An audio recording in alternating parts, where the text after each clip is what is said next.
This is a CW Spiral, a podcast run by two Barchies and a Bughead. We're your hosts, Sabrina Reed, Michael Patterson, and Reed Gaudens, bringing you history about the network, the latest news, and in-depth spoiler-filled discussions of some of our favorite shows on the CW. Okay, so we have no CW news to share, so we're going to launch right into Nancy Drew. If you've seen the spoiler-free Q&A tweet thread that we did on Wednesday, then you know we weren't feeling this episode. We're going to break down why, starting with the fact that Alice, whose name we finally learned, deserved better. We were concerned about how the storyline was going to go in the first place when she arrived, just because a ghost love story, the tail end of a season that you know is only 13 episodes, just didn't seem like that would work out. We were correct. But not in the way that we thought it was going to be. I have to say, watching episode 12 hurt me. And it hurt me because Alice is really just there to serve as angst for Nancy and Ace because of the sin that Nancy erased, which means that in a show in which there aren't really Black women, we've had, I guess, in prominent positions about 5, 6, she died to serve a white couple's progression or regression in this case. And not only did she died horribly. And that was the entire point of her position in the story. And that is terrible. When you choose to do stories like that in television, there should be a reason. And the reason here is just to give more trauma to Nancy and Ace. And I do not like that writing choice. I think that writing choice, it shouldn't have happened on this show. I don't think this didn't seem like it was going to be the show to do that, but it turned out it is. They really, for me, shoehorned this in. Everything you said was so on point because it does kind of come out of nowhere. It serves no purpose other than the progression of Nancy and Ace. And I mean, this isn't the first time that I've watched the show and had reservations about their depictions of Black women and the trauma that they face. And I don't want to say but to make that sound like it's okay. But the show had always kind of taken care and told these stories a little bit more gently and had something to say about it. Even if, like, as I'm watching it, I'm like, what are we getting at? Sometimes it seems like a lot, and maybe I should have said this thought sooner, but like at the end of the day, these episodes always tended to have a message, something to say, a little bit of gravity to it. This, to me, was gratuitous. It didn't have anything to say, and what it did say made me feel really uncomfortable. And the term I used to describe it to you guys after I watched it was unforgivable. And I know that we still have an episode to go for this to make more sense, but I'm not expecting much, because after seeing this episode, it really took me out of the world of the show, out of the plot, that I don't know what can be done to explain this decision, the storytelling decision, and make it make sense or make it be okay. I'm of the mind that an episode of television, even a serialized television show where the plot naturally spills over into other episodes should tell a finite story. And just this story as it is, I felt was really harmful and didn't have anything to say about that plot twist at all. And when you guys break it down like that, there's no unforgivable is a good way of putting it, because there's no forgivable way of looking at it. There were issues with the storyline before we reached this point as it was, and we'll get into all of that about what it means for the overall story and how necessary, or let's be honest, unnecessary this plot line was. But the way it was handled in this episode was a real low point for the show. We've all been quoted on saying on this podcast many times of saying, oh, but you expect better from Nancy, you can always rely on Nancy or whatever. And I feel like this was a complete letdown on so many fronts. And you're so right. Putting a Black woman through that kind of horrifying death just to serve the white couple, it's unforgivable. That was the first word I was going to reach for, and you all have already said it. The whole storyline left me feeling empty inside, because it was so poorly handled. And I always like to dress things up or be nice or open-minded or constructive about something, but not only the fact that we were running out of time to tell the story, to tell it in such a horrifying manner, it really took you out of everything the show, all the momentum, any kind of thing the show was building, because that was not right. That's not forgivable. And I don't really want to say that again without repeating myself, because I'm just going to repeat myself here. Yeah, a low point for Nancy through and through. I think it's beneath them. Like, I just that's a good way of putting it. This just didn't feel like a story that they would have told, because as Reed pointed out, even when there are times in which, and we'll be honest, a lot of times when the Black women are in the show, there's trauma surrounding it, but it's delved into and it's talked about. And it just feels like, for a show that did an entire episode about what has sometimes happened to Black women who've been arrested, and that had Nancy at the heart of it, refusing to leave the station until she could tell this woman's story, until she could get answers, until she could get rid of this, what has been covered up. It's just so odd. The choice was that in doing this, it feels like it walks it back, simply because what had happened to Ace. And it prioritizes Ace, which is the other thing. I think that is I cannot really, I'm struggling to process that choice, because I get why he has survivor's guilt. He would. That is a terrible position to put him in as a character. I don't think anyone would be considering blaming the way that Ace is written in terms of not choosing Alice. In that situation, someone is going to choose their loved one, especially when they cannot get to the person who's going through something horrific. He couldn't get the door open. So like it's not even like he didn't choose Alice. It's that he couldn't save her. He triaged. He couldn't save her. He went to go save his dad. That choice is a choice that was made in the storyline, but it's also like the way that this whole thing is framed is upsetting. Alice ends up having feelings for the man who's inadvertently responsible for her death. And that was known the whole time, because that's how the story is written. We don't know that, but they certainly did, because that's how they wrote it. And I was like, what? There's really not a lot redeemable from this story. Like, what lifts it is the acting, right? But like, that's the actors doing their jobs. Like, I feel emotionally attached to Alice because the actress did her job. She has a wonderful scene in the episode in which she got to have agency, because though Ace was in the room, when she's in the room too, at her apartment, she gets her memories back. And she gets to explain her life. He's not explaining it to her.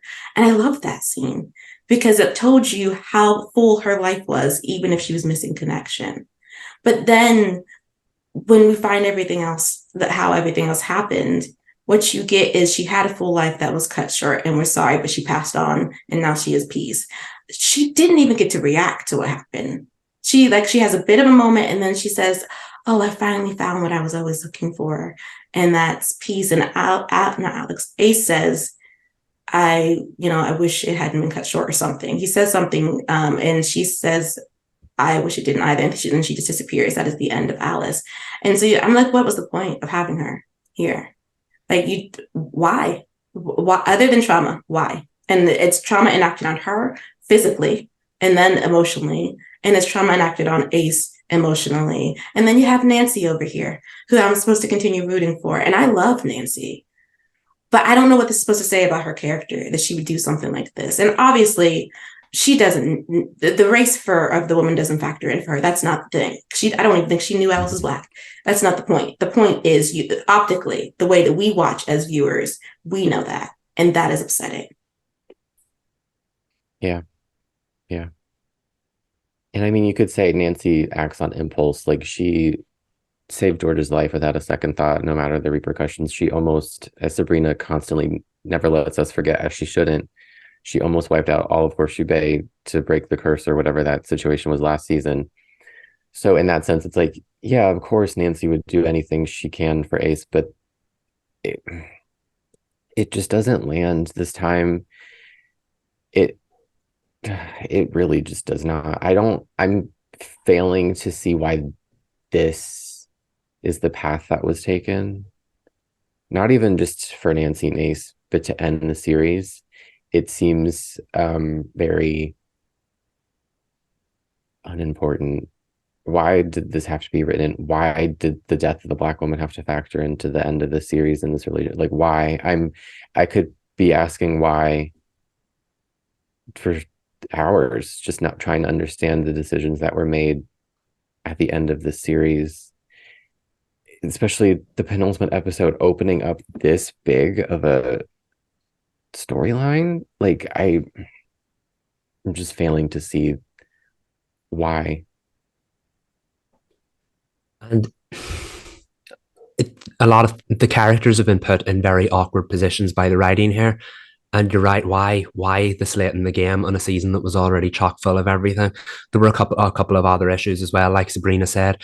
The fact that Alice was kind of portrayed as a drifter almost in life, someone who was on the water, who like traveling places but never really knew where to settle, almost justified what happened to her because she found peace now. And you're like, well, 9 times out of 10 in life, that person won't be a drifter. So you can't justify the fact that they found peace. Let's not pretend that this woman was anything other than a device to move the Nancy and Ace plot. I was going to say forward, but let's be honest, we're moving it backwards into territory it didn't need to go.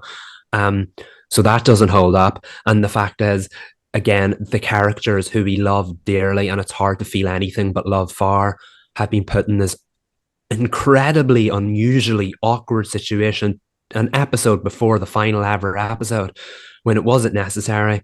It was just the whole thing just comes off like a cheap attempt to further pile on trauma to Nancy and Ace when, let's be honest, they had plenty of that to go around. I'm pretty sure we're quoted on this podcast of saying we hope they don't find more trauma. We hope that they don't go around in circles as far as this is. And they have gone around in circles. They've dropped the main storyline, which is the curse. We almost forgot that existed. We've moved on from it.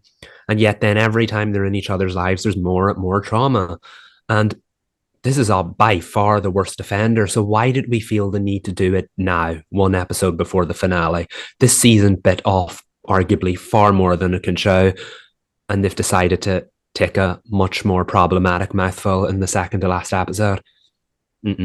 Don't buy it. Some might see it as like, oh, romantic. Ace said, I need you now, Nancy. And Nancy's like, I'll fix it. And they're like, oh, look what they're like. No, if that's your reading, happy for you that you can take that away.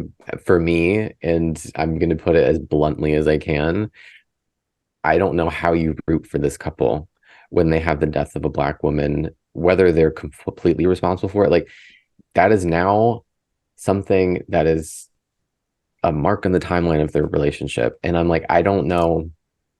I don't know. Like, and I understand too that people are like, oh, Ace is mad. Like, they're in this. I don't care. I truly do not care about how they're feeling. It just changed my view of the entire story. Just the minute that I watched the episode, like, I could see where it was going. I was like, oh, it's going to be on the boat with the thing they put in the water. And I've seen people like, why did the boat even catch fire? That's the least of my concerns. There's an explosion underwater. That's all I need to know. We don't need to know the mechanics of the boat to see why it caught fire.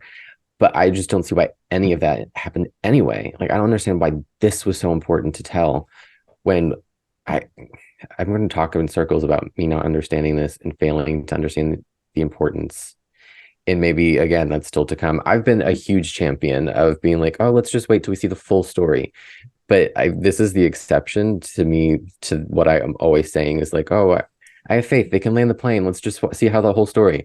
This completely, like, I couldn't do it after I saw that. As soon as I saw it, as soon as the whole mystery and the fact that this all stemmed from the body swap episode, which is one of our favorite episodes of the season, that's like low level sting for me. But like, it's still like there. When I realized it, I was like, anytime in the future that I ever think about that episode, or if I find myself rewatching the show and I see that episode again, I'm going to be like, well, I know what comes from this episode. And it just, again, low level, low priority hurt, because there are communities that are hurting from this storyline. But it's like, just from every angle, I'm like, I don't. I wish somebody could explain it, like why this was written, why this was important to the story, because I don't see it. No, and it's one of those things where you can't erase race from the story. No. Mainly because like it's really hard, as a marginalized person. This is specifically about like what happened to a Black woman, but just in general, when it comes to genre, as marginalized people are off, this often happens. Like this is the traumatic point for a character or a relationship that blows something wide open. Right. But it's usually a marginalized identity who has to suffer, like in order to move the plot forward. And it never lands right. And it never will, because you can't introduce a marginalized character for the sake of trauma. Like it doesn't work. After that happened to Alice, when that was revealed, I was pulled all the way out of the story. I was so angry, I was shaking. And I was tearing up because I couldn't believe that it happened again. It's like you watch enough TV and you're like, should I be upset? Like, I know that stuff like this that happens in television. Maybe I should just start guarding myself just to be prepared, because you never know. And I was already not quite feeling Alice's placement, because there's another thing that, how we sat on some things that we had reservations for that we pushed forward on. And like we didn't talk about it on the pod. Mine has been the ways in which television shows will put a woman of color in the middle of a relationship between two white people. Typically, the woman is Black. It never goes well. It never does. And so you're just like, oh, I like her with this male lead. But I also know when I'm watching and I'm looking at the rest of the fandom, the actress isn't going to be treated well. That's just how it goes. Now, with the Nancy Drew fandom, no one was mean to the act, as far as I know, was mean to the actress who plays Alice. But we all know what happened when Vanessa Morgan came in as Tony Topaz and had a small little thing with Jughead, which, meant that Bughead had split. They sent death threats to Vanessa. And this is one of the reasons why some Black actresses get a little apprehensive when they know they're coming in the middle of a major ship to be the woman who disrupts the relationship. Not because she's doing anything terrible. They broke up. She is now the new love interest. She's probably only going to be around for a little bit as far as being a romantic love interest. But it's enough time to feel the heat of the fans, or to feel like I'm only serving the plot to make this more dramatic. So I was already not quite feeling how Alice was placed in the story, but I went with it because I was like, well, we're doing a ghost love story. This is Nancy Drew. Probably like she's going to move on. So far, we're doing this pretty well. And then episode 12 hit. And I was like, oh, well, I had right. I should have held on to that feeling. Maybe I would have felt better. Probably actually wouldn't have felt better, because I did feel blindsided. I feel like when you're watching a show that is problematic and hurtful out of the time, you guard yourself against things. Nancy Drew doesn't tend to be hurtful in that manner, so I didn't guard myself, and now I wish I did. Mm-hmm. And specifically leading up to the season finale on a show that or the series finale on a show that's been proven that you can't trust it. The fact that they blindsided you like this so late in the game it's shocking. Why would you expect them to do something like that in the penultimate episode of all things? And you're right, there are so many real world connotations about this that you can't just go with it and see where the storyline goes. There's an episode of Smallville where everyone starts acting out of character and it leads to terrible consequences for all involved. They go back in time, change the timeline. That never happens ever again. If this happens in Nancy Drew, it won't erase the stain of what happened here. These characters have been tainted by the actions of this. The storyline has been tainted by what went down. And I dare say I don't think that they'll suggest that the penultimate episode was a waste by going back and undoing all of that. Why was this the story you had to do so late in the game? It really, really frustrates me, and not on the typical storyline level. I don't understand why they thought this was the way the story should have or needed to go when there's so much to tie up in so little amount of time. And now the conversation isn't about that because they went to an area they never should have gone. And yeah, I know to go back to what you were saying, Reed, I know exactly what you mean about the fun body swap episode, about how it kind of taints that. Now, I remember on our episode when we reviewed that, there's a fun little moment where we're all like, why did Ace not like push the curse away and just like dropped it? And well, now we know why he dropped it, and then that's aged terribly because, like, first of all, why would you do that? And second of all, you can see the writing at hand, as in that it was slowly building up towards this storyline. And now here we are on the other end of the storyline thinking, why? I was going to say what was the point, but we already asked that. But why would they do this? I'm going to think I'm going to end up closing out every single one of my thoughts with why, because we've walked away from this question or this episode with more questions than answers, and not in the good kind of way. And these are answers that aren't going to be answered by the time the show ends. There's no justifying that. I never would have imagined that this would be the sin. I know they alluded to it. Like when you guys were telling me about episode 11 last week and I hadn't watched it, and the reveal was like, oh, they might have been responsible for Alice's death. Never would have imagined it would have been like this. I thought it maybe would have been like they weren't really actually responsible in some way. They were just like, I never thought they would be this involved in it or it would be this horrific. But yeah, here we are. This is what happened. It is. And like when you, like, even if we like delve deeper into the story, if we go back to the ship, since that's the whole point of why this happened, it also doesn't make sense for them. Because Nancy has this line when she's trying to justify to Ace erasing the sin. She said, "You weren't you." And I was like, girl, you arrived on the pier maybe 30 minutes after he felt responsible for somebody else's death. I don't know about you, but no one is processing that amount of trauma in a half hour. So the idea that he's not himself, no, he wouldn't be. So then it's just like, what does it say about Nancy's character that Ace cannot deal with trauma on his own? That feels like she has to fix it. Take it away, not even just fix it. Yeah, and take it away. And it's like he's only had it for like 30 minutes. And yes, we could argue that it was a trauma response for her because she knows what she went through and she didn't want him to go with what she's gone through. But she got to sit with her trauma and she delved in it. She dealt with it in a year, but whatever. She dealt with it for seasons. We'll just say it like that. He didn't even get to deal with it for more than a 1 minute scene. Like it's the oddest choice for them.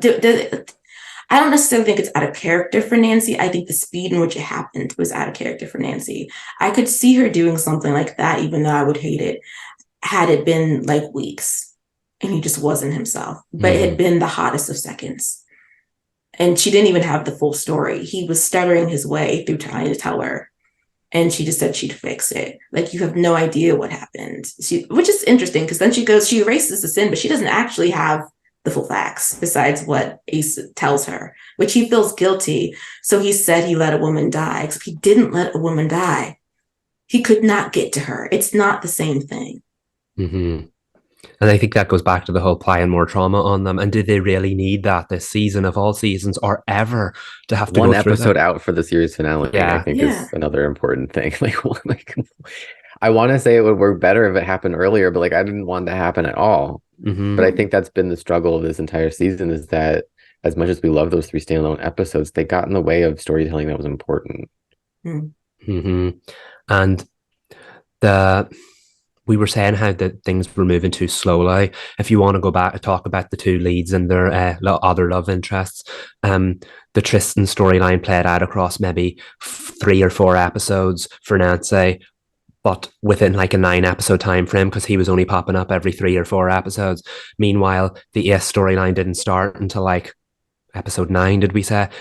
Where he found the connection with the ghost, who we now obviously know as Alice.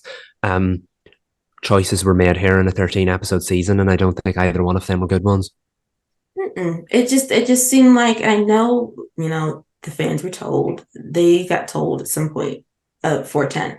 It's unclear if that means they were filming episode 10 or they had the other scripts banked, so then they had to go back and rewrite, or if they were told before episode 10 started filming. I don't know how the process works for the writer's room. So I'm going to put that up I'm going to put that forward in this critique. But it still felt like we were trying to do everything we wanted to do. And we didn't want to kill any darlings. And darlings needed to be killed in order for this to make, even the ending, to make sense. They keep saying that it's going to be a satisfying series finale.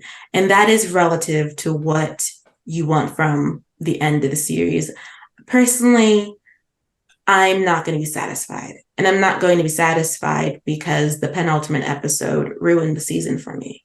Like, how it ends is how it ends. I will critique how they tie the ends up, but for me, it's just ending. Like, I'm no longer invested in how it's ending. It's just what it is.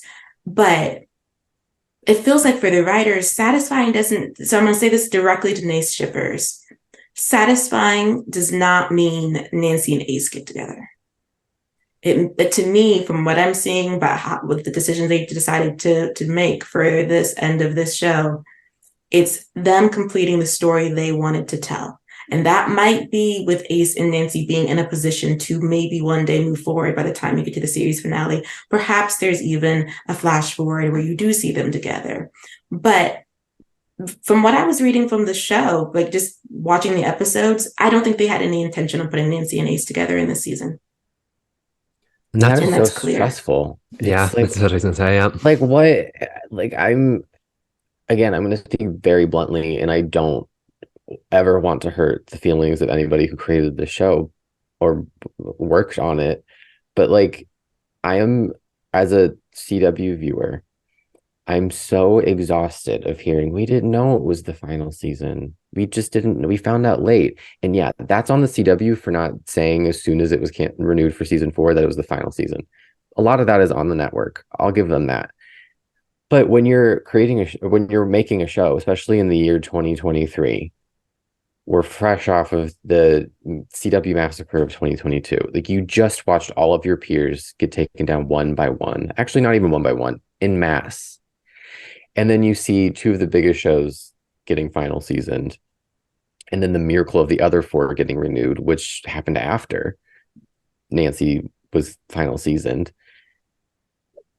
I just don't know how you don't look around and think, maybe we should do what we've wanted to do long term instead of short term in this season. Like, yeah, I can see this is the story they maybe wanted to tell for season 4, but I'm like, why wouldn't you can... The writing, I've said the phrase, the writing is on the wall, I think at least every 3 weeks since we started doing this podcast, but like it was there, plainly written. Like, and I don't ever think that writing out of fear is a fair place for creatives to create. That is not what anybody wants to do when they're writing a show or creating an art. But when I just think it seemed like they were on borrowed time. Season 5 was not a given. Maybe you tell the stories that you would have saved for like a final season down the line, and you just do them all. Like, why wasn't Nancy and Ace? Why wasn't there more of that in the season? Why was there a huge gulf between them? And why is it only getting to a place of unfair angst, unjust angst in the penultimate? Like, I just don't have answers for why some creators are making the choices that they make when nothing is guaranteed on television. Tell the story. Tell this damn story. Complete your vision. Don't tread water and cross your fingers for nothing is given. And I think as a viewer, I should be allowed to air that grievance because I invested my time in this. And I don't think, I don't know, maybe this episode will kind of taints that, ruins it a little bit, but I still enjoyed my time watching it and I want a payoff. Like, nothing will take the episodes I enjoyed away from me, but I'm like, why should we have to suffer because you didn't write a season the way you would have if you had known? Like, I don't know. Maybe that's unfair to put on the people that made the show. I don't know. Unfair. I don't think it's unfair. I'm just sick of hearing like, oh, we didn't know. And I'm like, It's 2023. The entire industry is just smoking coals on the ground currently. Like, I don't know what to tell anybody. Like, just make the show you want to make, because it might not be there next season. It might not be there the next week. Just make the damn show that you want to make. Don't save anything. I'm sorry, I yelled. No. No, you're fine. Thank you for saying that, because I wasn't going to, and I really wanted to. No, seriously, there is a way to do things like this. Not to be jump on the DC TV trend, but Stargirl's done it very well. Superman at Lois has done it very well. Treat your seasons like movies. Tell a complete story, and then leave the little indicator for what could come next. This Nancy and Ace storyline, whatever they were going, there is no way all of this is going to get wrapped up in 40 minutes, let alone the whole show. This was not a mini movie with a teaser at the end. It should have been. It absolutely should have been. Like Reed said, the CW has been burning down slowly since 2022. Some creatives have taken that, ran with it, and produced mini movies with their little teasers. And if they don't get picked up again, that's sad, but at least it got to end as it should. If they do get picked up again, they get a chance to make another 13-part movie, or Superman at Lois's case, 10-part movie with another potential teaser. Everybody's satisfied. The story gets to go where it's going, and if it gets to go a little bit further than that, amazing. But there is Nancy. I remember being in this chair when I found out that Nancy Drew was renewed for another season, along with all the big shows on the CW. And as much as we love the show, it was the little show that could. It was the outlier. It was the one no one expected to get renewed. I don't feel like they've made the most of that opportunity, because you got a chance that bigger, arguably more popular shows on this network attached to bigger IPs did not get that opportunity of another season. You got that, and I feel like you could have weighed things up a little bit better, produced a slightly more tight season, and given everybody the wrap-ups they deserved. Because right now, all we've gotten is a season full of trauma for Nancy and S. That doesn't mean they should be together. If I was them, I'd probably move to another country and never move back to Horseshoe Bay ever again after all they've been through in a year-long period. We have potentially George and Nick, who it seemed were long-term love interests, now having the time of their lives in other relationships that haven't been given a chance to breathe or let the viewers care about. And the town's in danger yet again in one episode. This was my issue with the season 3 finale. Epic, major, end of the world stakes, all in 40 minutes. That has to wrap up all of the season storylines and everything. And now here we are again. This is not just a season's finale, this is a series finale. And we have end of the world, major stakes, something I really want to see Nancy Drew do. But at the same time, I'm going to be more concerned with how the characters get their happy endings. And after this week's episode, I'm not even sure that's a logistical possibility.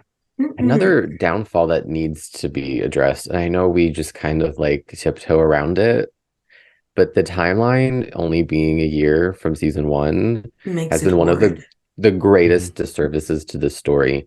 We should not have been within the calendar year.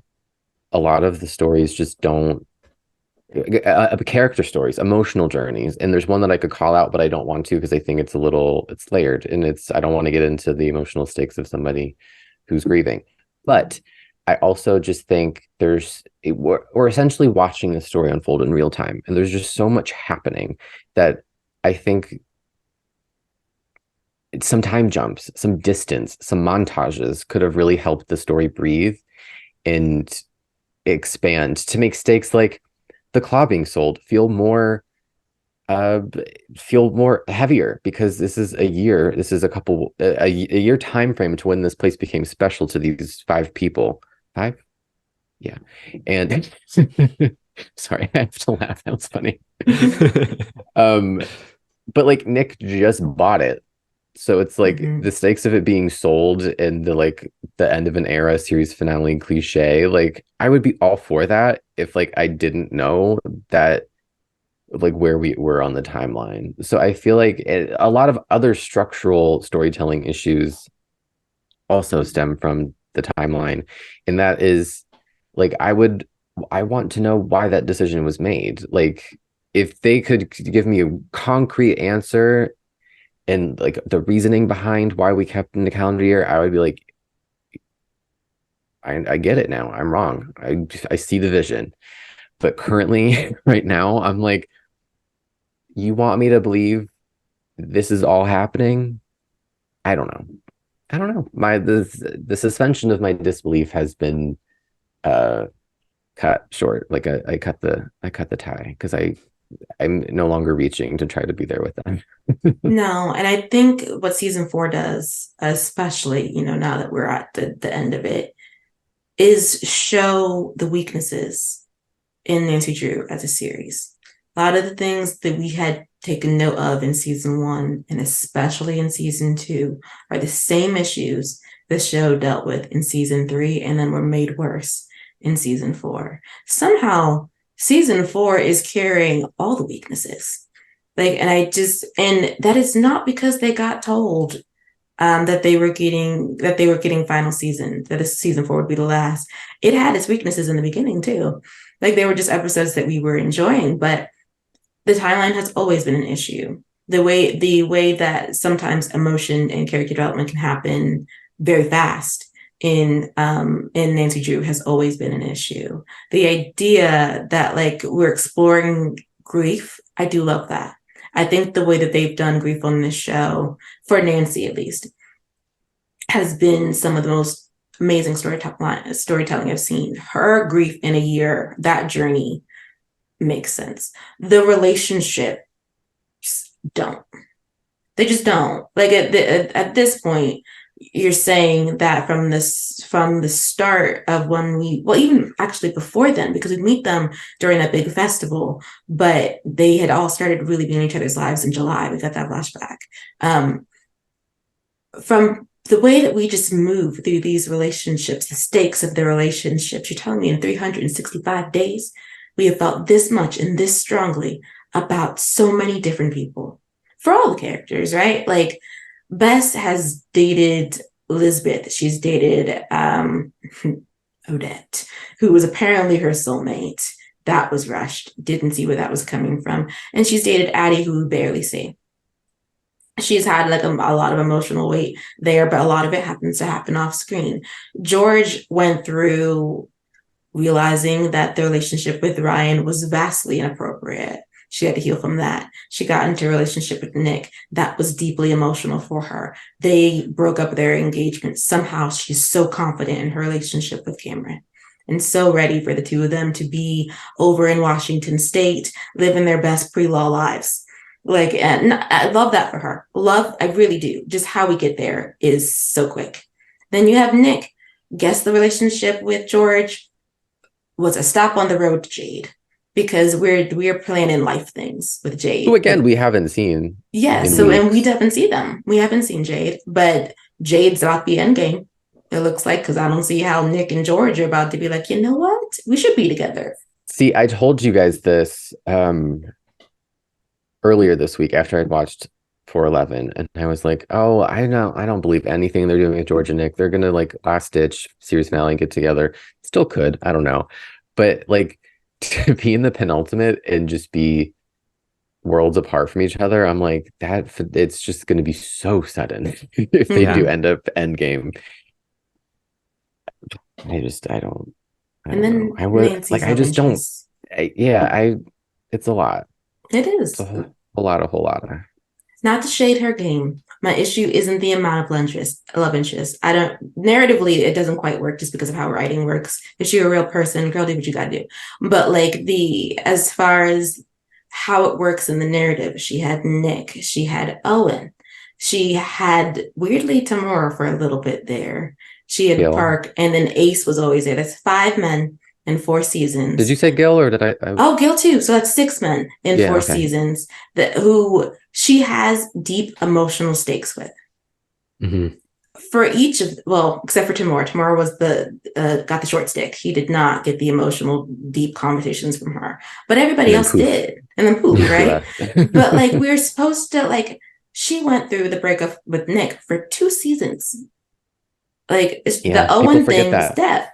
People do forget that, and but we're still there. I'm always like, Remember, she still had to climb herself out of that grave with his help. I was gonna say I shouldn't say this because it's controversial, but like I feel like it's just been a whole episode of controversial takes. I was like, at this point, I would rather see Nancy end up with Nick, but then I was like, no, because I think if Nick knew what happened, he would have issues with it. And I'm like, Nick, just drive away. He would have major issues with it. We would be having and a very that's fierce another talk. thing, not to circle back to the heavier conversation we had, but that's another thing that always kind of like I took in watching all these episodes, that it was always Nick having to carry the weight of things that dealt with race, and him having to explain to people, and thusly the audience. And I'm like, I really hope somehow Nick doesn't have to become the mouthpiece for this, because I just don't think that that's fair to continue to put on this character, because it's constant for him. It's always a big portion, like in a storyline, like he has to, like even in the Tom episode, where like that's the episode where you find out he's code switching. Like I knew that, but like they weren't talking about that in the episode, so it threw me. I was like, oh, okay, well, I'm enjoying this conversation with Tom. Y'all are speaking some realness while also talking about haircuts. I love it. But I also felt I was like, you and George didn't talk about it. She is an Asian woman in a predominantly white town, but you two haven't discussed race or anti-Blackness at all. Okay, it just doesn't feel. I feel like that just would not happen. I just feel like it would just, you would have to have a discussion. She would know, just like he does, what that feels like. But anyway, let me get off that soapbox, because there are like so many different other ones to hop on top of. Yeah. But like, yeah, going back to Nancy and her men, it's not necessarily like that there's 6 of them. It's that narratively in 4 seasons that doesn't work. Because I think more than half of them she was emotionally invested in a calendar year.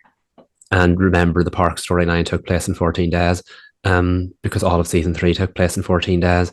And the episodes themselves were fine, but I think that's the perfect indicator of how the timeline in the show really worked against it in the end, because I remember it was season 3 when we first caught on to it, and we brought it up jokingly, and we've been like nudge it, winking every time we talk about time ever since. But like, let's be serious for a moment. That completely let the show down, in my opinion, because season 1 and 2 totally bought them two being linked together, because obviously the pandemic and season 1 storyline spilling into season 2 and Odette and the Gleika and all of that made sense. But then we had a 7-day time jump between seasons 2 and 3, and then 3, Temperance's rise and fall, George and Nick's entire relationship, as far as the like getting married, and George losing the Odette within, and then had getting her soul back and living a long life, hopefully. All of that took place in 14 days. So like every single episode was basically every waking moment of these characters' lives. And then, like, to go back to Nancy and Park, this is when she started feeling these really strong feelings for Park. But yet by the end of the season, she had these really strong feelings for S, which we were now told was actually there all along and she was running away from. That was a mouthful I just said, and I feel out of breath after saying that. I got nothing. It's just, it makes it, this is just a frank pot. I'm sorry. Well, actually, I'm not sorry. This is just how we feel. We're just getting it all out there. But to me, it diminishes Nace, right? So that, like, if she feels so strongly all the time, it makes you wonder, outside of some of the dialogue they give her, is Nancy just a person who loves deeply, right? Yes, we keep saying things that, like, Ace is the love of her life. Like he's the best kiss she's ever had. Like, things that land and warm the heart for a shipper. But when you look at the overall narrative, it's like Nancy just seems like a person who loves hard and loves hard instantly. Like, yeah, because there's really no, like, where's the works cited page? Where's the evidence to back that up? Because it's happening off screen. You're just telling us. Yeah, and I want to be showed. Like, yes, they had little things with Nancy and Ace seated throughout the seasons, but I wouldn't say that made me think that they were the love of each other's lives. It just made me think that they were interested in one another. Like, and I'm like, no, she hasn't sacrificed the town for somebody else. And no, she didn't do something that went against her moral fiber and erased it a sin within 5 minutes of learning of it. But those are just big emotional reactions. In all honesty, I do think people who have stopped shipping Nancy and Ace at this point, I get why they have, right? I am one of those people, and it's because of the lack of communication. Like, I just feel like it cannot always be, we are tragic and full of trauma, and I'm going to keep enacting my trauma upon you because I don't want you to be traumatized, but I'm going to end up traumatizing you anyway. Like, had she sacrificed the town and Ace found that out, they would have had the same argument like they did at the pier, because there's no consent there. There's no agency. It's, I've made a decision. I have not consulted you about it. And it's a big, world changing, I'm going to wind up in therapy decision. And she did it again. Like, and she thinks that that's the way she thinks she's showing love. And he told her it's not. He told her that already. And I've seen a lot of fans addressing that after the episode aired, which of course is understandable because it's going to be the major thing. We do need to address the fact that Nancy took away consent from Ace, but then those shippers are also caught between the fact and that we have 40 minutes left to get them together. If they get together at the end of the episode or see the series finale and don't address that, that's also an injustice to the storyline, because this has been an ongoing theme that we're not going to really get the chance. You're not, well, this show kind of does growth in 14 days, so you can damn sure bet they're going to try and do growth in the final 40 minutes. But like, I just feel like this to me is kind of like the timeline. It was fine when it was the elephant in the room that we weren't addressing because we were playing the long game with it and we could pretend to ignore it, but also like look at it from time to time. I did want them to address Ness. I think it had all the makings of being one of the great CW love stories. But I think ever since they've officially addressed it, just like they've started officially addressing the timeline, the cracks have shown. And with each passing episode, it has gotten progressively worse. And now we're in a state where it just feels like everything's falling apart. How on earth are they going to put it back together by the final episode? I just like a quick line to anybody. Don't underestimate the power of a montage. Like, I, as much as I loved that argument scene between Nancy and Ace because it was so necessary and it was funny. Kennedy, if you're listening, we love you. Like, for sure. The cast, we love you all.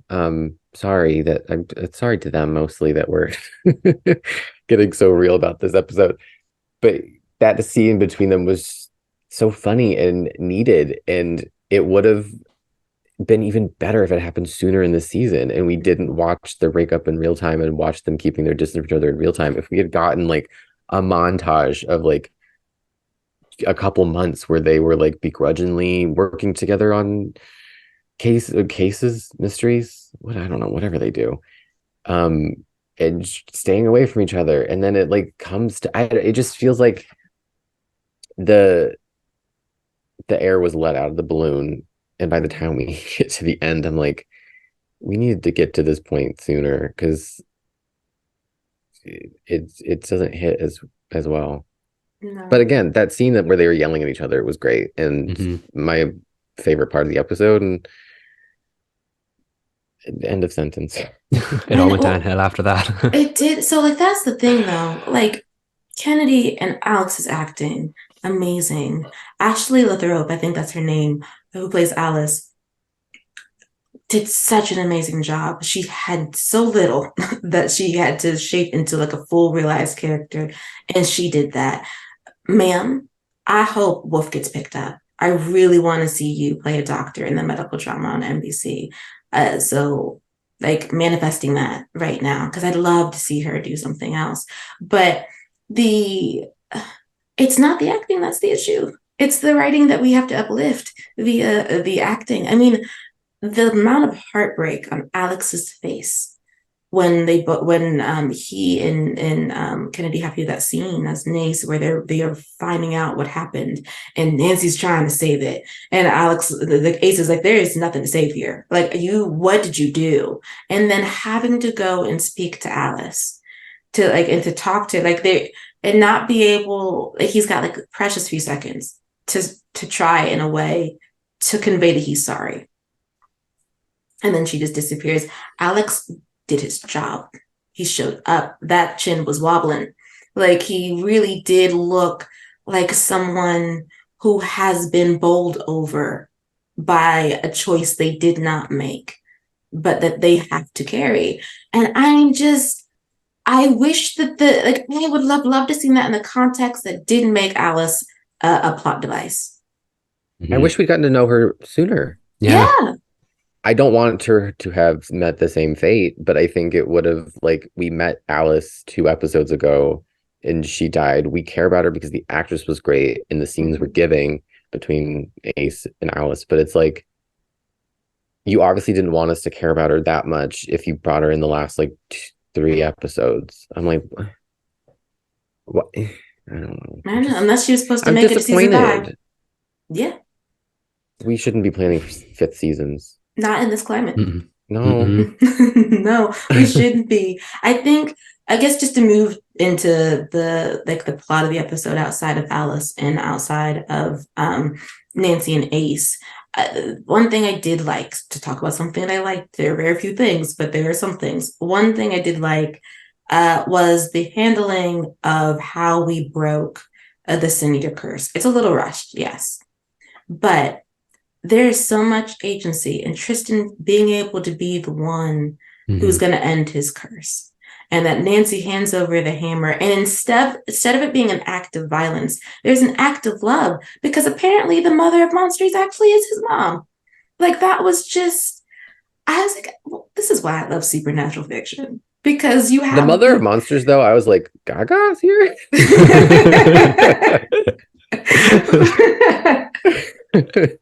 She's like 5 seconds, but it's great. She just screams, but apparently there's so much love. Context for anybody. Lady Gaga's fans are called the Little Monsters, and they think she calls herself Mother of Monsters. That's where I wasn't saying that. Just to give context, I didn't want anybody to be like, "Why are you calling that angel demon Lady Gaga?" That's why. It clicked in my head. This is why I felt like, I thought that was already in the pop culture lexicon, but I'm now realizing we are a decade past that. You can never be too sure. Yeah, that's true.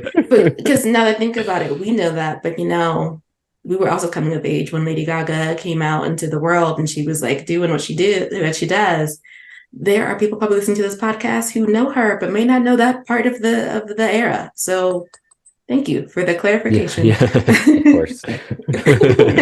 But I did appreciate that scene, that it's this weird little funky scene where she's just yelling her head off, but apparently she's giving a loving message to Tristan about how she was trapped and she hated that this happened to them, and she got to destroy the mirror too. She freed her and her son.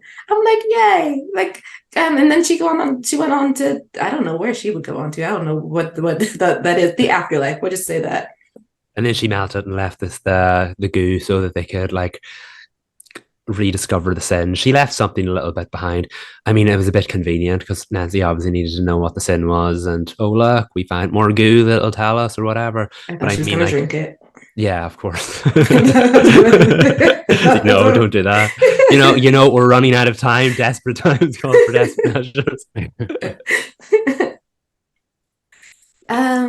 But speaking of the overarching, how do you feel about Callie, who has now suddenly become anything that the plot needs? You don't care? I don't care. No, I started caring a little last week when I was like, oh, wait, is she going to be a hero? Yeah, I was like, this is interesting. Yeah, and then nothing. Yeah. But then the ghost sprinklers went off and I was like, I've lost interest, to be perfectly honest. I'm like, I don't care. Yeah, because I have like the tidal wave again. Yeah. I'm like, I don't know.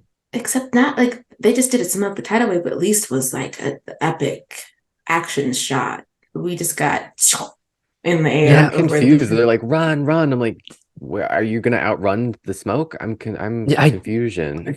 I didn't understand what that was about. Like, it was giving like Batman Begins vibe when the Scarecrow lets his fear gas off and everyone starts tearing each other apart because they're terrified of each other. And like, yes, they're going to all be traumatized by the fact that thousands of years of sins are coming back on them, but is that going to turn them into like zombies? Why is everyone running away from everyone? Were they trying not to inhale the smoke?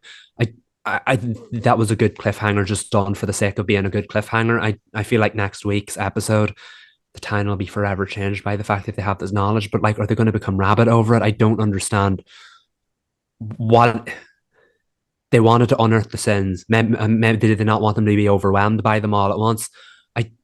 I don't understand Callie's purpose, and I don't understand the purpose of that cliffhanger. I know she's mad because now she doesn't have a sin eater. So now she's just released all the sins, which I lost the plot at that point. Well, I was still on a pier with them, so yeah, if I'm being perfectly honest, I haven't understood any of the sin eater stuff. I've just been kind of nodding and smiling and being like, okay, love the practical effects, cool. I'm not retaining any of the lore. That's just how I am. Nothing against the show in that respect. I never understood it, so I had no shot of putting any of the pieces together here. I think we've lost it too, though. Yeah, when she showed up to Nick, it was like, oh, you don't understand what you've done. I was like, oh, wait, she's not the threat. They were trying to look after something else. But then she went off and released the sins, so I don't understand. What was the purpose of that scene? Is she just a pawn in a bigger story? Is she the real villain here? I don't get it. And I also thought the thing was it'll only affect you if you said something to the mirror. That's what I thought. So why is everybody choking on that field? I was like, I'm sorry. I thought we said only the rich have access to this mirror. Are you trying to say that everybody had access to this mirror? That doesn't make sense. How are we all going into the country club, walking down these steps town hall, walking down these steps and just speaking into a mirror? Also, if that is the case, why is everybody in town? Why was everybody in town acting brand new about the supernatural? If you truly believe you can walk up to a mirror in a creepy looking basement, say a sin, wash your hands, and go about your day, how are we not? Mind you, this is the same town that kicks a bucket of water over annually. So yes, I mean, that's just something to consider. There is why the timeline's only been a year, because they don't want to do any of those festivals a second time around, because we still haven't even the blood bucket yet. Like, even in shows that do like celebrate annual things, they do it once. Yeah, and even if like back in the day, like the shows took place September to May constantly, that's how they took place. Most of the time they stuck to that timeline. Like Gilmore Girls had so many like fun festivals, and then we just pretend that they don't go to it in the next season. Like they just do it once to make it special. And I'm like, that makes sense to me. That's fine. Because I remember like even Heart of Dixie, a CW show, they had like, they created all these weird like small town what's the word? Traditions. Never to be seen again, except the episodes that they're in. I'm like, that's fine. It's fine. It's truly fine. Like we can go year by year and we don't have to do everything. There are plenty of shows that ignore the holidays, depending on which season they're in. It's like, that's fine. It's fine. We're with you. We can handle 4 years. Because really the only reason why Beltane is in there so is that we can mark the spring equinox, which Beltane as a celebration in Horseshoe Bay took me out a little bit, because usually everything is specific to Horseshoe Bay. Beltane is a real holiday. I didn't know what it was. It's just celebrating of the spring equinox, but I believe it's pagan. Okay, cool. I'm not sure where in paganism. I believe Wiccans celebrate it and witches celebrate it, but there probably are other traditions outside of paganism where people just do it because it's part of their culture. But in any case, with it being in Horseshoe Bay and the sheriff having a problem, and I was like, she's just like, I was like, Sheriff, I don't get it. If this is an annual holiday celebration at Horseshoe Bay, why are you in the way? She's space. And well, it's public space, but also it's annual. So she was reacting as if Bess just decided she wanted the town to celebrate Beltane. They've been celebrating Beltane for years. I don't get why she's like, it's a public health hazard. I'm like, maybe, but they got a lot of traditions happening in Horseshoe Bay. Why is this the one you're stepping in the way of? She'd better have some big kind of moment in the finale to kind of make her arc feel fulfilling, because I don't understand what the purpose of her is. She's just been there on Bess's neck every single time she wants to do something. And like you said, this isn't specific to Bess. This is a town festival. And at first we were like, oh, is she in Callie's pocket? Is she working with them? And it's like, no, she's not. She's just there being a nuisance for no reason. So is she going to like sacrifice herself to get over her arc in the finale? Is she finally going to understand the supernatural exists, even though she saw the dead bodies in the premiere walking? I don't understand what the purpose of that character was. Why did we have to lose Park, Tamura, or anyone else just to bring in this new quirky, odd police chief who just says boo to anything the Drew crew come up with? And then she had this weird backstory, which seems legit for where I guess she was supposed to be from, but I don't understand what decided. I think she was the chief of police there too, and she did. It was a town, unfortunately, dealing with a heavy presence of drugs, and she had to like arrest her own family and people she knew, and it was very hard for her. It's like, get that, I understand all of that. What does that have to do with historical society? You dealing with a drug epidemic in a town is not the same thing as what was happening at the historical society. And I don't understand why you and Bess are supposed to be vibing about this. And this is how you realize you got to let people be. Because also, how do you become the police chief and not know that your friends and family are participating in the drug trade? Why is this the third one in a year?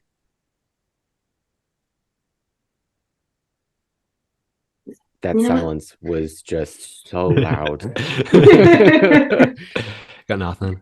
I got nothing either. You know what? The people of Hershey Bay should be asking some questions. Why is it the third one in a year? What? It is 4. It's 4, isn't it? Yes, because you have the first police chief, then you have Tamura, then you have Park, and now you have this sheriff. Oh, no, for a new one every season. And they're all different roles. Like there was the chief, the first chief, then there was Detective Tamura, then there was FBI Special Agent Park, and now there's this new chief. And I'm like, why are all these people like, where's the hierarchy here? Town this small. Yeah, like, I could see it like as being like a recurring like gag, like each season. Oh, we have a new police chief because it's a new year, and like it would just be like the gag. But like when you like zoom out and you're like, man, what? And no one's asking the questions. Why is a detective taking over from a chief? Why is an FBI agent stepping in for a detective who randomly disappeared? And now why is there a new chief? Like Tamura went off to work on it himself and to make sure that what happened to that poor woman never happens again. That was a great character arc to write him out, but it implied he was going to come back. And yet he's been replaced by all these different levels of officers since. And no one's asking who's in charge. We got too much on the burners. We should have done way less this season just to wrap up that damn curse. Like, far too much on the burners. the curse really should have been the focus, and it was for the first half of the season. I don't know why it disappears from the narrative for that. You could have done the bodies in an episode. Season 1, season 4 premiere. Just wrap that. I almost cursed. It would have been the first time in almost 2 years, like a big one. We could have just wrapped that up in an episode, and it would have been fine. Because it was a nice like cliffhanger, but like where I would have never imagined that cliffhanger where we are now, we're still dealing with the bodies, and it's just a lot. Like the Sin Eater is a great, theoretically, is a great villain plot for a season, but I don't know. It just felt like the curse should have been. There are episodes where they didn't even utter the word curse. I don't even think they did this this week either. Like, you would not known it was even a part of the early part of the season because they're not talking about it. Apparently, it doesn't matter. I guess it's going to come back now. But then again, I'm not sure how, because Nancy took 2 seconds to process that Ace isn't speaking to her right now because he's incredibly mad.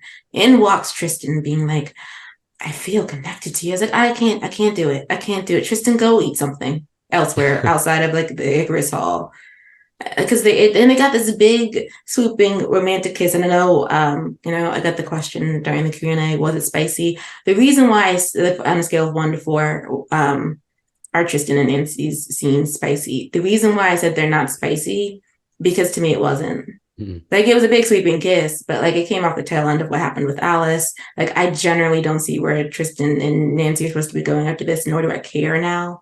Like it's at this point, the story that they intended to tell, the story they told us they were going to tell, the kiss should have been Nancy and Ace at this point in the season. If that's the story they're telling, like, but like it would have made sense if maybe they kiss now and kick started the curse. And then the finale would have been all about trying to break the curse once and for all. That would have been more satisfying to me. A little rushed, a little unnecessary, but it would have made more sense for the story where we're going. We called Tristan like the chief of the distraction era, the island in just an endless flood of trauma for Nancy. We did And really like him. we really Yeah, I did. still That's like that him. Yeah. this scene would have worked in episode 5 after the spider debacle, in episode 6 anytime during the filler section of beautiful fun episodes, What I'm and now we screaming. just don't care about it. And it feels like they failed to pull the trigger on a load of other things as well. It's just so many missed opportunities from the season. I What went know. wrong with Nancy Drew season 4? I know. But I feel like because we needed to do standalones, and for this to be the season where we got Nancy Drew's the investigative agency, she spends very little time investigating Yeah. anything in the town. Like, Still but she haven't has a found whole Choke. business. Yeah. Um, on that note, the man who rang for the ranger told her about the bodies in the graves with the voice concealer in the season 3 premiere finale. Such a good cliffhanger, such a good tease. And now we find out it was the man who worked in the graveyard, and he was using a voice concealer because he wanted to protect his identity and didn't want to lose his job. I'm sorry, that is such a letdown. I thought, The way oh I forgot about that. I didn't even know that yeah, was a thing. I was like, Mhm. okay. I'm like, that is such a letdown. Could he not have been like some like unusual entity putting her on assignments to try to clean up the mess in Horseshoe Bay? Could Or he like have it been was the one trying? Ryan or something. Yeah, exactly. Unearth the sins in Horseshoe Bay.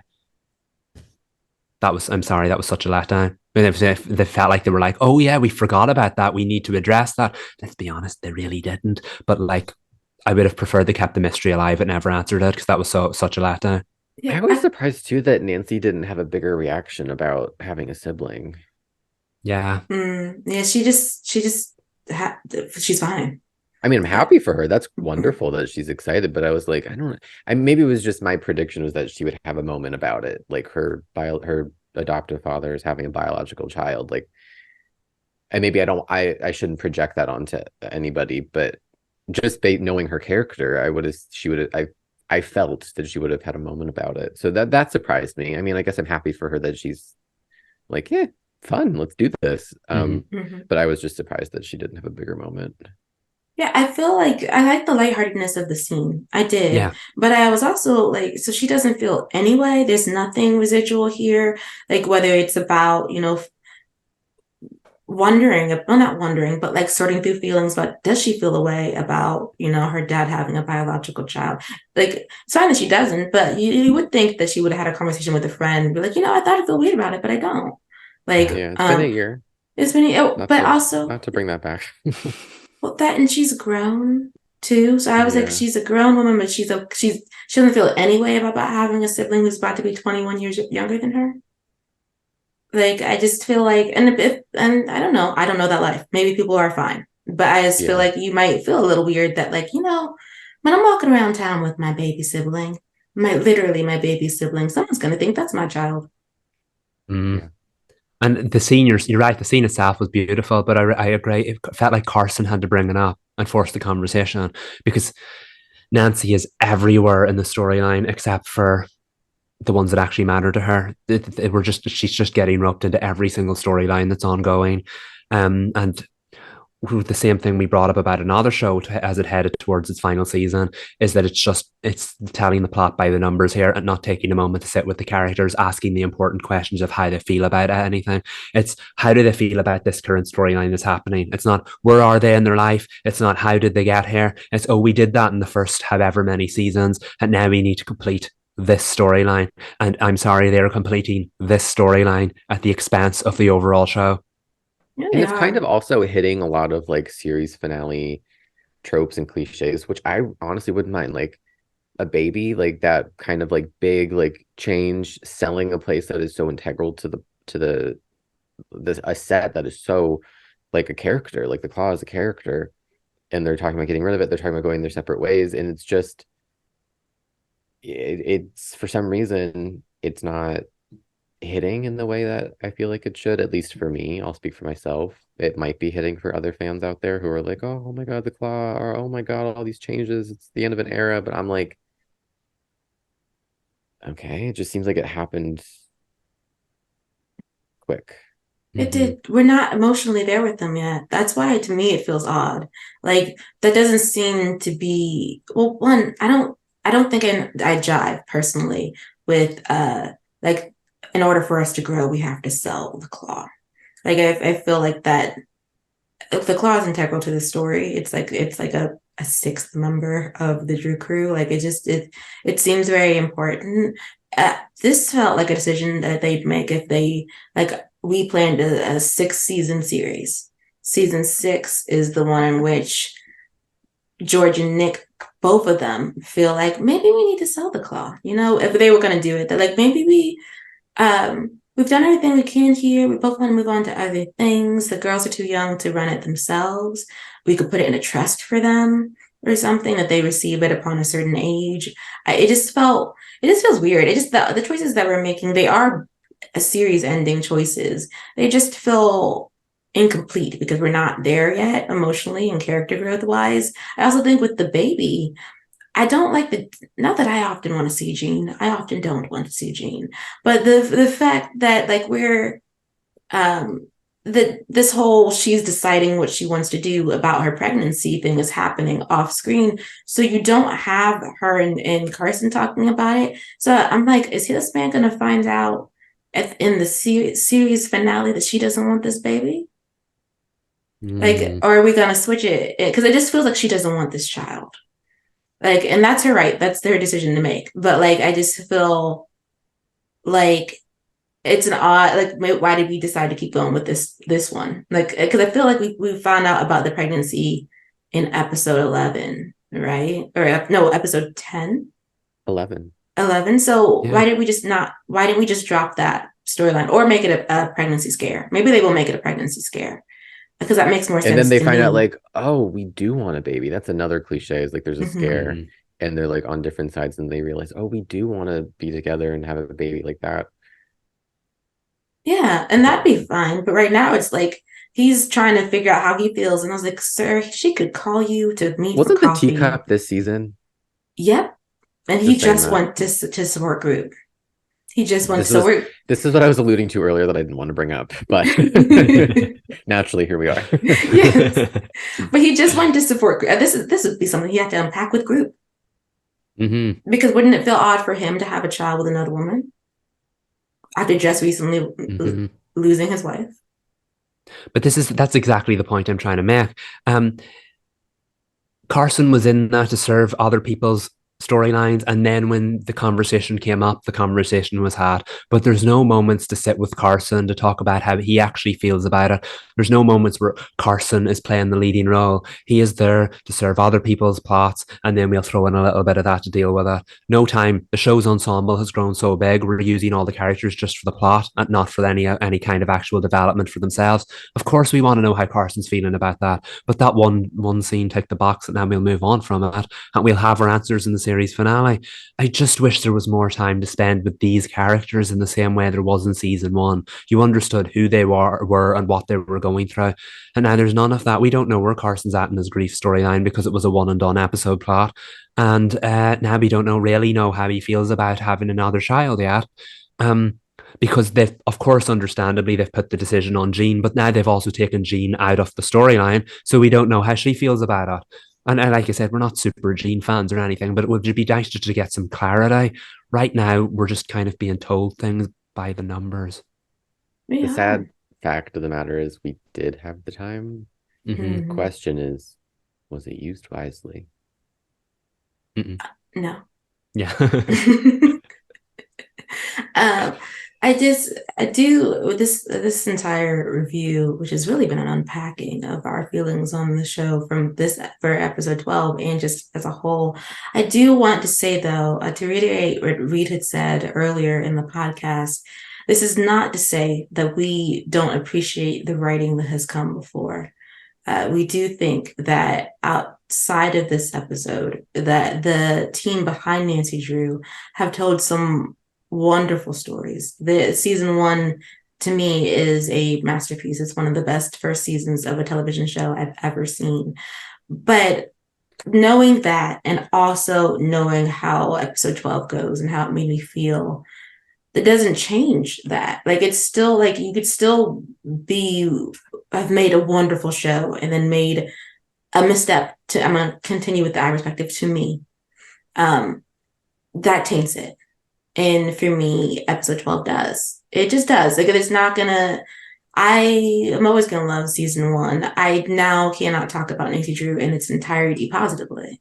Like, and not in the way that you do where you're like, I didn't like season 3, but you're never going to have a perfect show of television. There's always going to be something that drags or slows, or you wish they didn't make this choice, or sometimes an actor leaves and they leave in the middle of a season, and then the writers have to write around that, and sometimes that can bring an entire season down. Like, but that's not what the issue is here. It's not, oh, I just didn't care for season 4, and yet it's another season that just didn't work for me. It's that I didn't really care for season 4, with exception to 3 episodes. And episode 12 is a huge, huge mistake. It just is to me. And they might not feel that way. And that is their right. Just like it's my right to critique the episode and not care for it, or what was done, or the decisions that were made, or it just felt like it's a blind spot. It just feels like a blind spot. It feels like either we didn't recognize the optics of it, or we did, and we felt like our overall story was more important. And I don't know where I'm sitting with either of that. Yeah. I'm struggling to see the path forward to end all of this. And I don't think there's anything, I don't know if I said this earlier, I don't know if there's anything that could make me feel differently about this episode, because as I said, I truly believe that episodes of television should stand on their own. And as this episode is,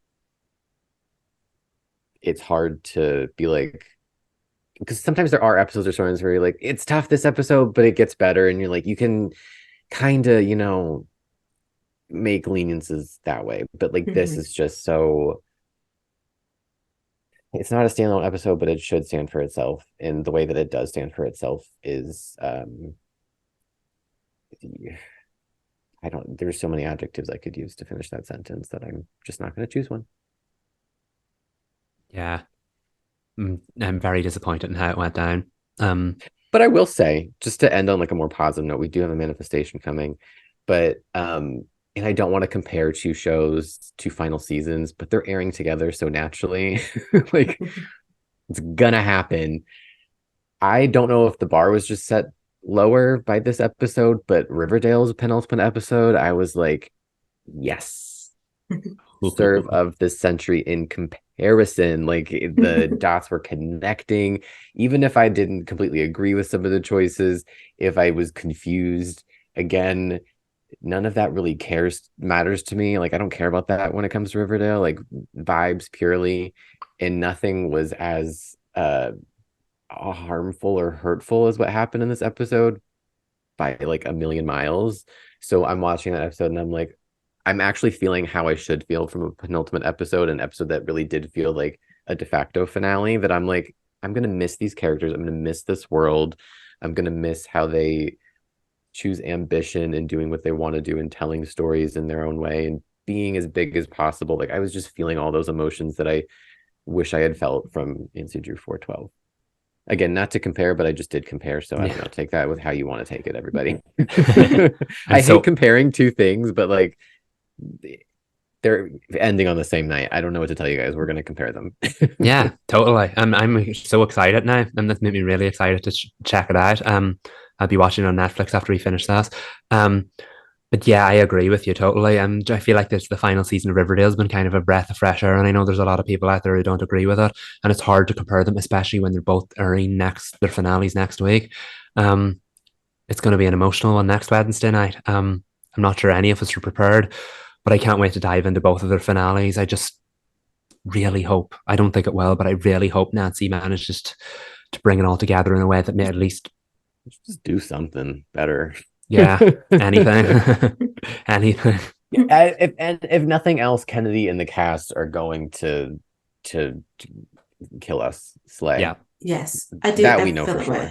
For sure. So just to be upfront with everyone, though, I will be going into the series finale of Riverdale with no context. but it is a vibe show. So I still feel like we've said this before in the pod, but Roberto did the season that he wanted to do. So I really want to see his complete vision. Like, so I'll binge it when it hits Netflix, but like just to see how he thought the series should end is going to be, I'm served. The man loves aesthetic and he loves giving you a show. So I'm pretty sure it's going to land well. As for Nancy, however we dock the boat is how we dock the boat.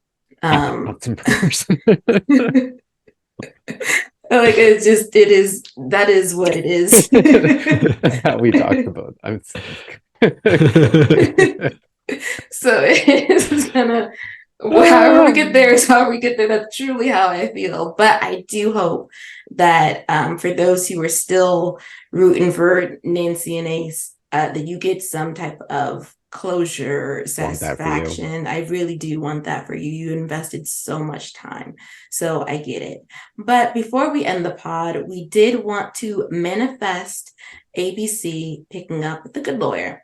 If you've been paying attention to the show, we're hoping that Kennedy McMann gets to be on next. It's been in limbo because the network hasn't made a decision on it yet. There was an update recently where Deadline reported that the cast options would have been up, but I guess they've been extended thanks to the strike. And they'll be extended for a month after the strike ends. Obviously, no one knows when the SAG-AFTRA strike and the WGA strike are going to end, though the WGA has resumed talks with the AMPTP. So perhaps the writers will be off of strike, fingers crossed, prayers forward, by Labor Day, which is when they believe that you'll be able to get a 13-episode season. If we go past Labor Day, everyone better brace for episode cuts or things been pushed to the fall. That's just what's going to be. But The Good Lawyer is still in the fight at ABC. So we just want to send positive thoughts forward for Kennedy and all involved in that project because she deserves. And I want her to get Kennedy. That Big 5 primetime check. It's really do. Listen, if we can take anything away from this review of Nancy, it's that Kennedy continues to slay. And I hope she gets the chance to do it again on The Good Lawyer because she was amazing in the backdoor pilot. Manifesting that for her, it's what she deserves. And we just need more of her. That line reading of, you haven't moved on, your girlfriend's a ghost, top 10. I don't know how, in my opinion, one of the weakest episodes of the series, she still managed to give a top 10 Nancy moment. Yeah, that was good. She floats on air. I don't know how she does it. It is just. I also like this when she's teasing Carson about, and you're gonna have any baby who replaces me. It's the way she says it, just so lightly. Clearly, it's a joke, but I just love the faces she makes in her delivery. She's one of the best actresses, period. But I will talk about just on television. I know we praise Kennedy all the time, but there is a reason, and she deserves to be awarded for her craft. So I hope one day she is, because Kennedy, we're here for the long road. We will be here. I have been here for Angela Bassett, and I've been here for Denzel Washington. I feel like I will be here for Kennedy McMann, and it's so great to have another person on that roster where you're like, I will at least give it a try if you're in it. Yeah, and sometimes what you get out of a show isn't a satisfying ending. It's a new favorite that you stick with for their career. Definitely. That's not nothing. That's not a waste of time. No. Oh, it's so nice. Yes. Speak the positive vibes out into the universe. Yes. Okay. Well, that is it for this week's pod episode. As we've said, the series finales of Nancy Drew and Riverdale are next Wednesday. We will be recording our pod, and I am assuming talking about how well the CW did with final finales, period, because there have been so many. So we will dissect them. Nancy gonna be potentially low on the list, but you listened or watched to this entire episode, so you know that. But we warned you. We warned you. But we're the CW Style. I'm Sabrina. I'm Michael. And I'm Reed. Bye, y'all.